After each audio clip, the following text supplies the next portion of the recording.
Hello friends, നമുക്ക് consumer protection act 2019 കുറച്ച് important ആയിട്ടുള്ള പോയിൻറ്റ്സ് നോക്കാം. നാഷണൽ കൺസ്യൂമർ ഡേ ആയിട്ട് ആചരിക്കുന്നത് ഡിസംബർ 24-നും വേൾഡ് കൺസ്യൂമർ ഡേ ആയിട്ട് ആചരിക്കുന്നത് മാർച്ച് 15-നുമാണ്. ഇന്ത്യയിൽ ആദ്യമായിട്ട് ഉപഭോക്തൃ സംരക്ഷണത്തിനായിട്ട് ഒരു നിയമം നിലവിൽ വന്നത് 1986 ഡിസംബർ 24-നാണ്. ഈ ഡിസംബർ 24-ആണ് നമ്മൾ നാഷണൽ കൺസ്യൂമർ ഡേ ആയിട്ട് ആചരിക്കുന്നത്. 1986-ലെ കൺസ്യൂമർ പ്രൊട്ടക്ഷൻ ആക്ടിന് പകരമായിട്ട് നിലവിൽ വന്ന നിയമമാണ് ഈ consumer protection act 2019. Consumer protection act 2019 നിലവിൽ വരുന്നത് 2020 ജൂലൈ 20-നാണ്. 8 ചാപ്റ്റേഴ്സും 107 സെക്ഷൻസുമാണ് കൺസ്യൂമർ പ്രൊട്ടക്ഷൻ ആക്ട് 2019-ലുള്ളത്. ഇതിൻ്റെ പ്രധാനപ്പെട്ട ഒരു ഇന്നൊവേഷനാണ് കൺസ്യൂമർ പ്രൊട്ടക്ഷൻ ആക്ട് 2019-ൻ്റെ പ്രധാനപ്പെട്ട ഇന്നൊവേഷനാണ് വൺ നാഷൻ വൺ ഓംബുഡ്സ്മാൻ എന്നത്. ഇനി ഈ ആക്ട് പ്രകാരം കൺസ്യൂമർ എന്നാൽ എന്താണെന്ന് നോക്കാം.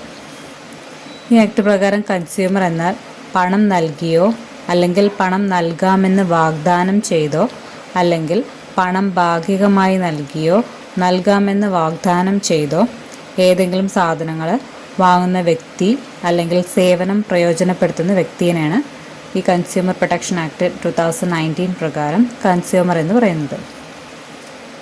സാധനം വാങ്ങിയ ആളെ കൂടാതെ അയാളുടെ അനുമതിയോടെ ആ സാധനം ഉപയോഗിക്കുന്ന മറ്റേതൊരാളും ഇതിൽ ഉൾപ്പെടുന്നു, കൺസ്യൂമർ എന്നതിൽ ഉൾപ്പെടും. അതായത് സാധനം വാങ്ങിയ ആളെ കൂടാതെ തന്നെ അയാളുടെ അനുമതിയോടെ ആ സാധനം ഉപയോഗിക്കുന്ന മറ്റേതൊരാളും കൺസ്യൂമറാണ്. ഇലക്ട്രോണിക് മാർഗങ്ങളിലൂടെയോ ഡയറക്റ്റ് സെല്ലിങ്ങിലൂടെയോ മൾട്ടി ലെവൽ മാർക്കറ്റിങ്ങിലൂടെയോ നടത്തുന്ന എല്ലാ ഓൺലൈൻ ഇടപാടുകളും ഈ നിർവചനത്തിൻ്റെ പരിധിയിൽ വരും. ഇത് 1986-ലെ നിയമത്തിൽ ഉൾപ്പെടുത്തിയിരുന്നില്ല. അതായത് ഈ ഇലക്ട്രോണിക് മാർഗങ്ങളിലൂടെ അല്ലെങ്കിൽ ഡയറക്റ്റ് സെല്ലിങ്ങിലൂടെയോ മൾട്ടി ലെവൽ മാർക്കറ്റിങ്ങിലൂടെയൊക്കെ സാധനങ്ങൾ വാങ്ങുന്നതും എന്തിൻ്റെ ഈ കൺസ്യൂമർ പ്രൊട്ടക്ഷൻ 2019-ൽ ഉൾപ്പെടുന്നതാണ്. ഈ നിയമപ്രകാരം വാങ്ങിയ സാധനങ്ങൾ ഹോൾസെയിൽ പോലുള്ള വാണിജ്യപരമായ ആവശ്യങ്ങൾക്ക് വേണ്ടി വീണ്ടും വിൽക്കുന്നവർ കൺസ്യൂമറായിട്ട് പരിഗണിക്കുന്നതല്ല. എന്നാൽ സ്വയം തൊഴിൽ വഴി ഉപജീവനമാർഗം നേടുന്ന ഒരു വ്യക്തിയുടെ സ്വന്തം ആവശ്യത്തിനായിട്ട് മാത്രം സാധനങ്ങൾ വാങ്ങി ഉപയോഗിച്ചാൽ ഉപഭോക്താവായിട്ട് കണക്കാക്കുന്നതാണ്. ഈ ആക്ട് പ്രകാരം 6 തരത്തിലുള്ള കൺസ്യൂമർ റൈറ്റ്സ് ആണുള്ളത്. Right to safety, right to be informed, right to choose, right to be heard, right to seek redressal and right to consumer education.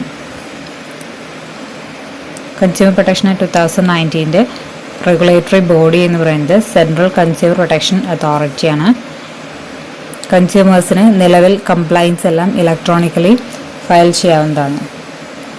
കൂടാതെ വീഡിയോ കോൺഫറൻസ് വഴി വാദം കേൾക്കുന്ന വ്യവസ്ഥകളും ഈ ആക്ടിൽ ഉൾപ്പെടുത്തിയിട്ടുണ്ട്. ഈ CCPA അഥവാ സെൻട്രൽ കൺസ്യൂമർ പ്രൊട്ടക്ഷൻ അതോറിറ്റി നിലവിൽ വന്നത് 2020 ജൂലൈ 24-നാണ്. ഇതിൻ്റെ ഹെഡ് ക്വാർട്ടേഴ്സ് വരുന്നത് ന്യൂഡൽഹിയിലാണ്. CCPAയിൽ ഒരു ചീഫ് കമ്മീഷണറും 5 കുറയാത്ത കമ്മീഷണേഴ്സും ഉണ്ടായിരിക്കും. ഈ ചീഫ് കമ്മീഷണറിനെയും കമ്മീഷണേഴ്സിനെയും നിയമിക്കുന്നത് സെൻട്രൽ ഗവൺമെൻറ് ആയിരിക്കും. ഇവരുടെ കാലാവധി എന്ന് പറയുന്നത് 5 വർഷം അല്ലെങ്കിൽ 65 വയസ്സ് വരെ ആയിരിക്കും.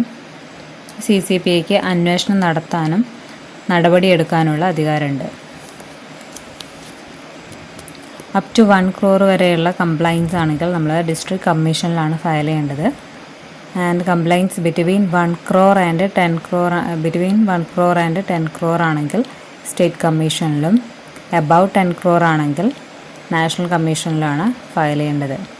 അപ് ടു 1 crore വരെയാണെങ്കിൽ ഡിസ്ട്രിക്ട് കമ്മീഷനിലും, complaints between 1 crore and 10 crore ആണെങ്കിൽ സ്റ്റേറ്റ് കമ്മീഷനിലും, കംപ്ലൈൻസ് എബവ് 10 crore ആണെങ്കിൽ നാഷണൽ കമ്മീഷനിലാണ് ഫയൽ ചെയ്യേണ്ടത്.